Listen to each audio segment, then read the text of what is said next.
Good morning बच्चों, online classes में आपका स्वागत है। ठीक है, मैं doctor Manisha Sharma, Bhagwati TT college Gangapur से। आज मैं आपको नया टॉपिक लेके आई हूँ बच्चों, power and duties of the board of national trust act 1999। मैंने कल आपको इसके बारे में बताया था कि नेशनल ट्रस्ट एक्ट 1999। तो बच्चों, जो मैंने कल आपको बताया था 1999 के बारे में, जो आपको मैंने बताया था, तो इसमें क्या, और मैंने कल आपको इसके उद्देश्य कराए थे, है ना। वो आपने नोट कर लिए होंगे, मेरे पॉइंट्स वगैरह आप लोग पढ़ाई कर रहे होंगे, ध्यान दे रहे होंगे, ठीक है ना। और अब आज मैं आपको इसके बता रही हूँ कि इसकी ड्यूटीज़ क्या हैं, यानी इसके दायित्व क्या हैं और इसकी शक्तियाँ क्या हैं, यानी power and duties of national trust. यानी इसके जो है, ये हमारा राष्ट्रीय अधिनियम है, जो हमारा ये राष्ट्रीय अधिनियम है, राष्ट्रीय न्यास अधिनियम है बच्चों। तो इसके कर्तव्य क्या है हमारे, इसकी ड्यूटीज़ क्या है, इसकी रेस्पॉन्सिबिलिटीज़ क्या है ना, उत्तरदायित्व, पावर यानी शक्तियाँ, इसके बारे में आज मैं आपको अध्ययन कराऊंगा, ठीक है ना। तो बच्चों, ये जो मैंने कल आपको जो समझाया था कि ये अधिनियम जो था, इस अधिनियम का निर्माण सन 1999 में किया गया था। इस अधिनियम का निर्माण सन 1999 में विकलांगों को देखते हुए, यानी विभिन्न प्रकार की विकलांगताओं को देखते हुए इसका निर्माण किया गया था। कि विभिन्न प्रकार की विकलांगताओं, यानी इसमें क्या आ गया, हमारा मानसिक मंदता है, स्वलीनता है, लकवा आदि, यानी इस प्रकार की विविध विकलांगताओं को इसमें सम्मिलित किया गया है।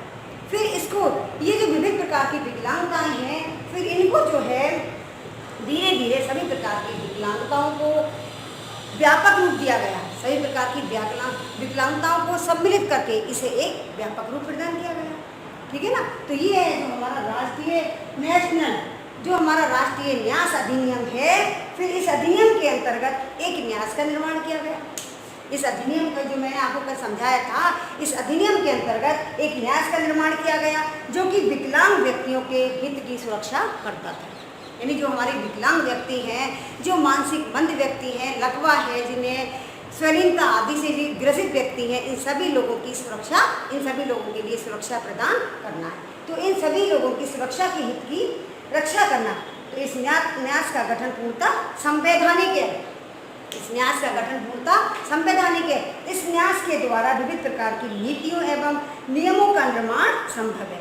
तो इसमें क्या होता है बच्चों, एक मुख्य कार्यकारी अधिकारी होता है और इसमें एक चेयरमैन की नियुक्ति की जाती है कि जिससे वो सभी लोग अपना कार्य ठीक प्रकार से कर सके, जिससे कि विकलांग व्यक्तियों को किसी प्रकार की असुविधा का सामना ना करना पड़े। तो इसीलिए बच्चों, इसमें जो है, तो जो कार्यकारी अधिकारी और चेयरमैन की नियुक्ति की जाती है, तो उनके संरक्षण में, यानी उन लोगों के संरक्षण में सभी लोग अपना अपना सहयोग से कार्य करेंगे, कि उनकी उपस्थिति में, उनके संरक्षण में सभी लोग अपना अपना कार्य ठीक प्रकार से करेंगे। तो ये जो है हमारा, इसमें PWD अधिनियम 1995 को आधार मानकर विकलांगों को सुरक्षा प्रदान की जाएगी। जो विकलांग व्यक्ति हैं हमारे, उनको क्या है बच्चों, सुरक्षा प्रदान की जाएगी और उनको इसमें उन सभी प्रावधानों को सम्मिलित किया गया है जो कि विकलांग व्यक्तियों के कल्याण से संबंधित है। यानी विकलांग व्यक्तियों का जिसमें हर प्रकार से कल्याण हो, इसीलिए इस न्यास का जो है, इस अधिनियम का निर्माण किया गया। तो आज मैं आपको इसके बारे में, इसकी पावर एंड ड्यूटीज़ बताऊंगी कि उसकी शक्तियां और उसके उत्तरदायित्व क्या है, ठीक है। अब आप आज इसके बारे में देखिए कि इसके उत्तरदायित्व क्या है बच्चों। इस अधिनियम की नीतियों एवं कार्यक्रमों के संचालन के लिए एक बोर्ड का गठन किया गया। एक बोर्ड का गठन किया गया जिसमें कि हमारे जो बोर्ड का गठन किया गया, जिसमें शक्तियां एवं उत्तरदायित्व निम्नलिखित रूप से प्रस्तुत किए गए। तो आज मैं इसके बारे में आपको समझा रही हूँ। अब आप लोग पॉइंट पॉइंट लिखते जाइएगा और आपको डिटेल में मैं समझा रही हूँ। तो इसमें हमारा पहला पॉइंट आता है बच्चों, बोर्ड द्वारा अनुदान प्रदान करना। पहला है हमारा बोर्ड द्वारा अनुदान प्रदान करना। अनुदान प्रदान करना, यानी कि बोर्ड का निर्माण हुआ। इसमें बोर्ड का, कि बोर्ड द्वारा राष्ट्रीय न्यास अधिनियम 1999 के जो बोर्ड की शक्तियां हैं, जो मैं बता रही हूँ कि जो बोर्ड की शक्तियां हैं, इसमें क्या हुआ कि बोर्ड के द्वारा विकलांग बालक बालिकाओं की, तो पहला है जो हमारा बोर्ड द्वारा अनुदान प्रदान करना। तो जो ये जो बोर्ड है इसके द्वारा कि जो विकलांग बालक बालिकाएं हैं इनके शैक्षिक एवं सामाजिक विकास के लिए तथा इनके जीवन स्तर को सुधारने के लिए 100 करोड़ की धनराशि ली जाती थी।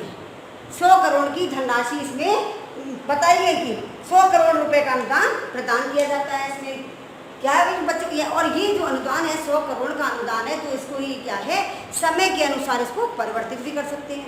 और इस अनुदान का व्यय ऐसी जगह को होना चाहिए जहाँ पर जरूरत ही हो, ऐसा नहीं कि बिना जरूरत के भी व्यय किया जाए। तो जो 100 करोड़ की हमारी जो धनराशि है जो सरकार द्वारा दी जाती थी, सरकार से एक साथ 100 करोड़ रुपए का अनुदान प्राप्त किया जाता था, तो इसको आवश्यकता के अनुरूप ही व्यय किया जाता था, यानी फालतू खर्चों में नहीं। कि जो 100 करोड़ की जो धनराशि प्रदान की गई है तो उसके लिए क्या है भाई, उसको ठीक प्रकार से व्यय करना है कि जहाँ पर ही जरूरत हो वहीं पर ही उसका उपयोग करना है, अन्यथा नहीं, फिजूल खर्चों में नहीं।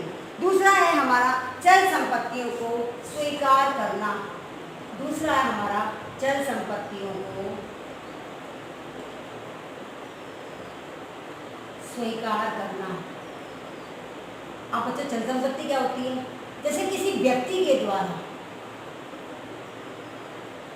जो अनुदान दिया जाता है, यानी दान के रूप में जो चल संपत्ति कहते हैं हमारी, जो किसी व्यक्ति के द्वारा, जैसे जो बड़े बड़े लोग होते हैं तो वो क्या विकलांगों के लिए कुछ धनराशि देते हैं, कुछ धनराशि प्रदान करते हैं कि जिससे इनका हित हो, इनकी हितों की सुरक्षा के लिए ये धन हमारा उपयोग में लग सके। इसलिए जो चल संपत्तियों को स्वीकार करना, तो जो बोर्ड के द्वारा उन सभी चल संपत्तियों को स्वीकार किया जाता है जो कि दान के रूप में किसी भी व्यक्ति के द्वारा प्रदान की जाती है। जो बड़े बड़े लोग होते हैं वो विकलांग व्यक्तियों के लिए धन संपत्ति देते हैं दान के रूप में। इन संपत्तियों के माध्यम से विकलांग बालक बालिकाओं का कल्याण होना निश्चित हो, जिससे इनका कल्याण हो सके। इसीलिए इस अधिनियम के उद्देश्य को पूर्ण करने में वे प्रत्यक्ष एवं अप्रत्यक्ष रूप से सहायक हो, इसलिए इन चल संपत्तियों को भी स्वीकार किया जाता है। यानी बोर्ड द्वारा इस अधिनियम में ये भी बताया गया कि चल संपत्तियों को स्वीकार करना। ठीक है, अब हमारा तीसरा पॉइंट आता है सरकार द्वारा धनराशि को प्राप्त करना। सरकार द्वारा धनराशि यानी विकलांगों के लिए जो धनराशि प्राप्त की जाती है, धनराशि प्राप्त करना।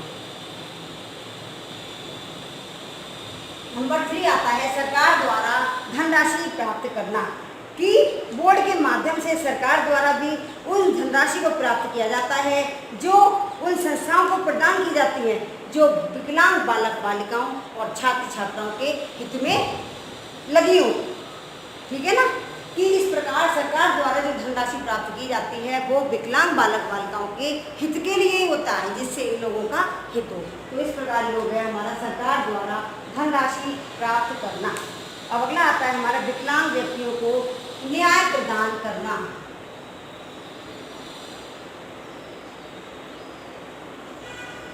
विकलांग व्यक्तियों को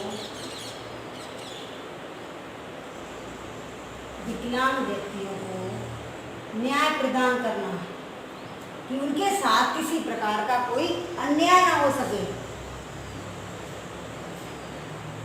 न्याय प्रदान करना, तो बोर्ड द्वारा इस अधिनियम में जो मैं बता रही हूँ कि बोर्ड की शक्तियाँ और दायित्व क्या हैं, तो बोर्ड द्वारा इस अधिनियम में ये भी बताया गया कि विकलांग व्यक्तियों को न्याय प्रदान किया जाए कि अपने प्रयासों के माध्यम से, बोर्ड द्वारा अपने प्रयासों के माध्यम से समुदाय में ऐसा वातावरण उपस्थित किया जाता है जो कि विकलांग व्यक्तियों को सामाजिक न्याय, सामाजिक कल्याण में सहायता करते हैं जो, तो विकलांग व्यक्तियों को सामाजिक न्याय प्रदान करने में, शिक्षा प्रदान करने में तथा उनकी उन्नति में सहायक हो, जिससे उनकी उन्नति हो सके और वो समाज की मुख्य धारा से जुड़ सके, है ना। इसीलिए विकलांग व्यक्तियों को न्याय प्रदान करना कि उनके साथ किसी भी प्रकार का कोई भेदभाव ना किया जाए, भाई उनको सामाजिक न्याय प्रदान किया जाए कि उनको सामाजिक न्याय है शिक्षा प्रदान करने में और जिससे वो उन्नति करने में सहायक सिद्ध हो। ठीक है ना, ये हमारा हो गया चौथा पॉइंट। अब पांचवा पॉइंट हमारा था विकलांग व्यक्तियों के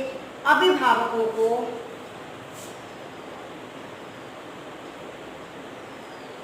विकलांग व्यक्तियों के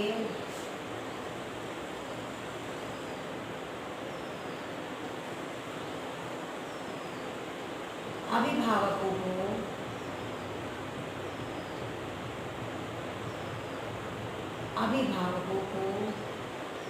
निर्देशन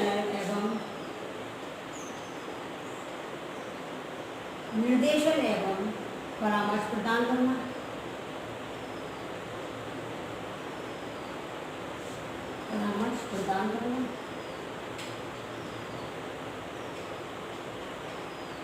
इस बोर्ड द्वारा इस अधिनियम में ये भी बताया गया कि विकलांग व्यक्तियों के परिवारों एवं उनके अभिभावकों को निर्देशन एवं परामर्श भी प्रदान किया जाता है, कि उनको परामर्श और निर्देश भी प्रदान किया जाता है, जिसके माध्यम से वे अपने बालक बालिकाओं के शैक्षिक कल्याण में सहायता करते हैं। तो जिससे वो अपने जब विकलांग व्यक्तियों के अभिभावकों को निर्देश देंगे, हम उन लोगों को अच्छी अच्छी बातें समझाएंगे कि भाई इनके साथ किस तरह का बिहेव करना है आपके लिए, तो उन लोगों को जो है निर्देशन एवं परामर्श प्रदान की जाएगी, जिससे वो अपने बच्चों के साथ, अपने विकलांग बच्चों के साथ अच्छा व्यवहार कर सके और उनको जो है जिससे वो समाज की मुख्यधारा से जुड़ सके और जिसके माध्यम से वो अपने बालक बालिकाओं के शैक्षिक सामाजिक कल्याण में सहायता करते हैं। ये हो गया हमारा 5वां पॉइंट। अब 6वां पॉइंट हमारा आता है प्रशिक्षण इकाइयों का निर्माण करना। प्रशिक्षण इकाइयों का, कि उनको किस प्रकार से प्रशिक्षण दिया जाए। प्रशिक्षण इकाइयों का निर्माण करना। ये आप बच्चों पॉइंट लिखते जाइएगा। प्रशिक्षण इकाइयों का निर्माण करना, तो प्रशिक्षण इकाइयों का निर्माण किया जाना भी इस बोर्ड का दायित्व है। इन इकाइयों द्वारा व्यक्तिगत तथा सामूहिक रूप से घर घर जाकर, यानी इन प्रशिक्षण इकाइयों के माध्यम से ही बच्चों के घर घर जाकर उनको शिक्षा के बारे में समझाना है कि भाई शिक्षा से क्या होता है। अगर आप शिक्षित हो जाएंगे तो उनको घर घर जाकर उनमें क्या है, जागरूकता उत्पन्न की जाती है कि जिससे वो अवेयर हो पढ़ने के लिए। तो उनको क्या है, हर एक बच्चे को घर घर जाकर जागरूक करना है कि भाई पढ़ाई कितनी जरूरी है। तो उन बच्चों के घर घर जाकर उनमें जागरूकता उत्पन्न की जाती है तथा उनको प्रशिक्षण दिया जाता है। पहले तो उनमें हम समझाएंगे उनको कि समझाकर कि भाई शिक्षा का क्या उद्देश्य है, आप लोग पढ़िए आकर, फिर उनको क्या है जागरूक करना है, जिससे फिर उनको प्रशिक्षण दिया जा सके। ठीक है ना। अब हमारा अगला आता है बच्चों विकलांग व्यक्तियों के परिवारों का, नंबर 7। विकलांग व्यक्तियों के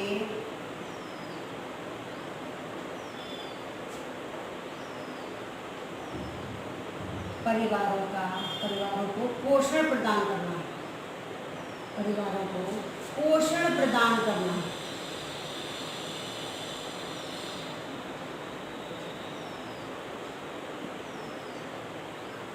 विकलांग व्यक्तियों के परिवारों को पोषण प्रदान करना, कि जिससे वो बोर्ड के द्वारा विकलांग व्यक्तियों के परिवारों को पोषण प्रदान करना तथा प्रतिदिन की देखभाल की सेवाएं और अवकाश के समय भी उनकी सेवाएं संचालित हो सकें, है ना। यानी जब जिस दिन अवकाश आ जाता है, जिस दिन जब कुछ बच्चे हॉस्टल में खाना खाते हैं जैसे कहीं, तो उनको क्या है यानी अवकाश के समय भी उनके लिए भोजन की व्यवस्था करना, जिससे उन्हें किसी प्रकार की परेशानी का सामना न करना पड़े।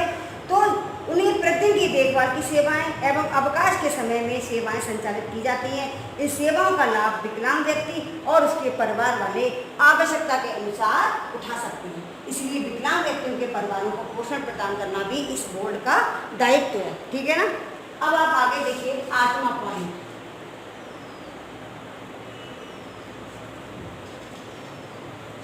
अब आप लिखिए 8वां पॉइंट, समूह गठित करना।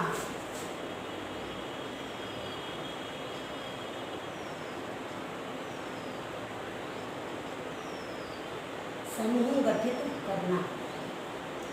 बोर्ड द्वारा ये समूह भी गठित किए जाते हैं। बोर्ड द्वारा समूह गठित किया जाता है जो विकलांग बालक बालिकाओं के अधिकार एवं दायित्वों को समझता है। इस आधार पर ये अपने अधिकारों को प्राप्त करते हैं और अपना संरक्षण स्वयं करते हैं। यानी अधिकारों को प्राप्त करके फिर ये अपना अधिकारों को प्राप्त करके फिर ये अपना संरक्षण स्वयं कर सकते हैं। ठीक है ना। अब हमारा अगला पॉइंट आता है छात्रावासों का निर्माण करना। छात्रावासों का निर्माण करना, नंबर 9।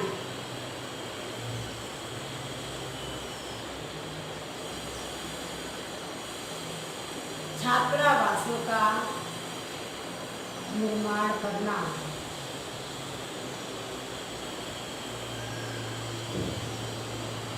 जिनके घर नहीं होते हैं, भाई विकलांग बच्चों के जिनके घर नहीं होते हैं या फिर घर बहुत दूर होते हैं, तो इसलिए उनके लिए क्या है, छात्रावासों का निर्माण किया जाता है। उनकी आवासीय सुविधाएं देखी जाती हैं कि जिन बच्चों के घर नहीं है भाई, या फिर घर उनके घर से दूर है और वो क्या है विद्यालय तक आ नहीं सकते, तो इसलिए उनके लिए छात्रावासों का निर्माण किया जाता है, जिससे कि जो वो आने जाने की असुविधा से बच सकें। तो ऐसे बच्चों के लिए छात्रावासों का निर्माण किया जाता है जिससे उनके घर से विद्यालय तक आने की असुविधा से उन्हें बचाया जा सके। इसके साथ साथ जिन विकलांग व्यक्तियों के घर नहीं है ना, उनके लिए क्या है, जिनके घर नहीं होते हैं उनके लिए आवासीय योजनाएं संचालित करके उनके लिए घर बनाए जाते हैं, उनके लिए घरों की व्यवस्था की जाती है, जिससे उन्हें प्रशिक्षण में किसी प्रकार की कोई दिक्कत का सामना न करना पड़े। अब हमारा नंबर 10 आता है स्थानीय समितियों का गठन करना। नंबर 10 है स्थानीय समितियों का गठन करना।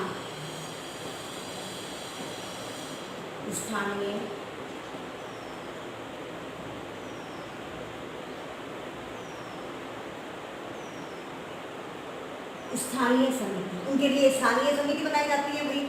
अब क्या है, जैसे बोर्ड द्वारा ये भी निश्चित किया गया है कि इनको स्थानीय समितियों का गठन किया जाता है।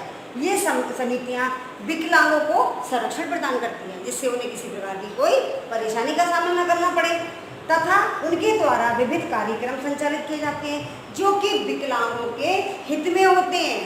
विकलांगों के हित के लिए ही विभिन्न प्रकार के कार्यक्रम संचालित किए जाते हैं।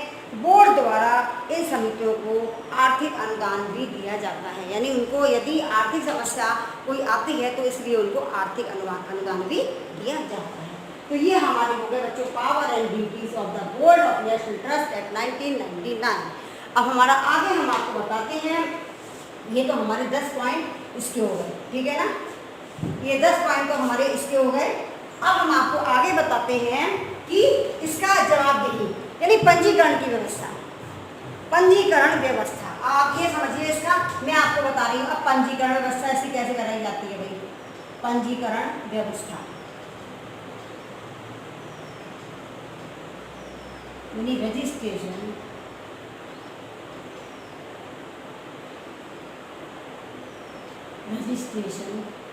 सिस्टम।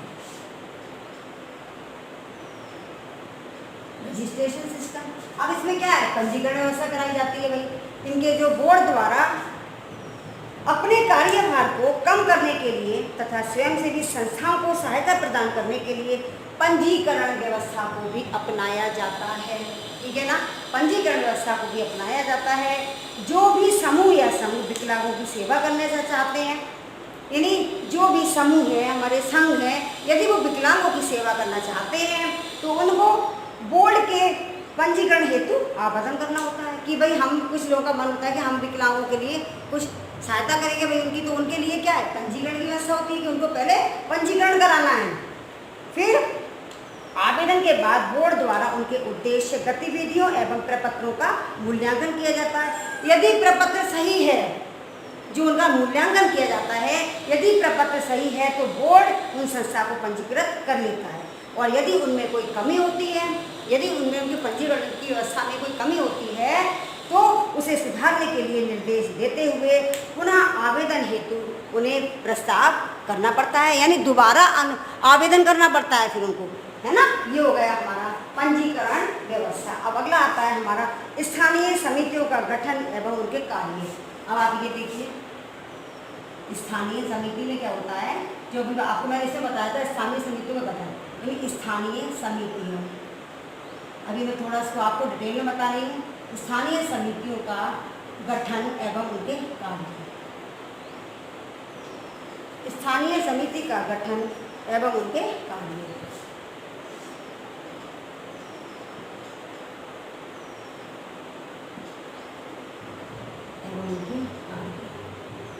ये बता रही हूँ मैं आपको। स्थानीय समितियों का गठन करने के लिए बोर्ड क्या करता है भाई, बोर्ड द्वारा स्थानीय समितियों का जो गठन किया जाता है, इन समितियों के द्वारा विकलांग व्यक्तियों, बालक एवं बालिकाओं की समस्याओं का समाधान किया जाता है कि इनकी समस्या को कैसे सॉल्व किया जाए।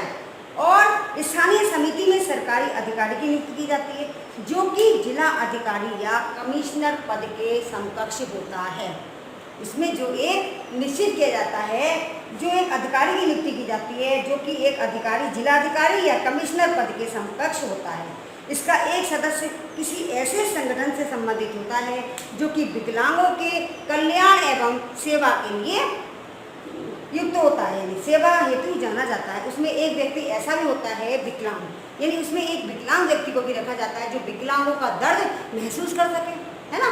तो विकलांगों का जो दर्द है वो उनका महसूस कर सके, तो ऐसे व्यक्ति को भी रखा जाता है कि उनका जो कल्याण एवं सेवा हेतु जाना जाता है। तृतीय सदस्य एक विकलांग व्यक्ति होता है।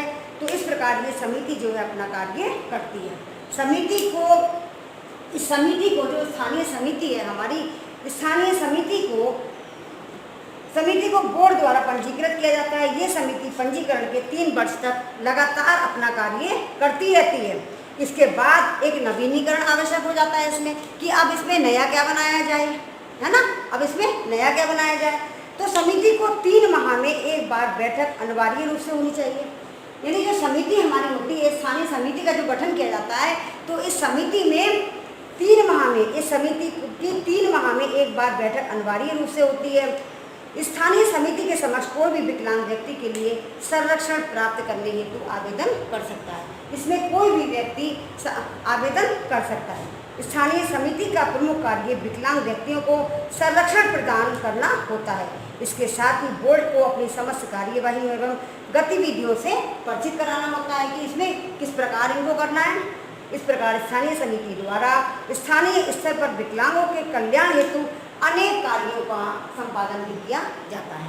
तो बच्चों इसमें क्या पता चला हमें, इससे हमें ये स्पष्ट होता है कि राष्ट्रीय न्यास अधिनियम जो है हमारा 1999, जो राष्ट्रीय न्यास अधिनियम 1999 है, वो विकलांग व्यक्तियों के उन्नयन यानी इनकी उन्नति के लिए, इनके शैक्षिक विकास के लिए, सामाजिक कल्याण के लिए, तो इनके शैक्षिक विकास के लिए, सामाजिक कल्याण के लिए हितकर है।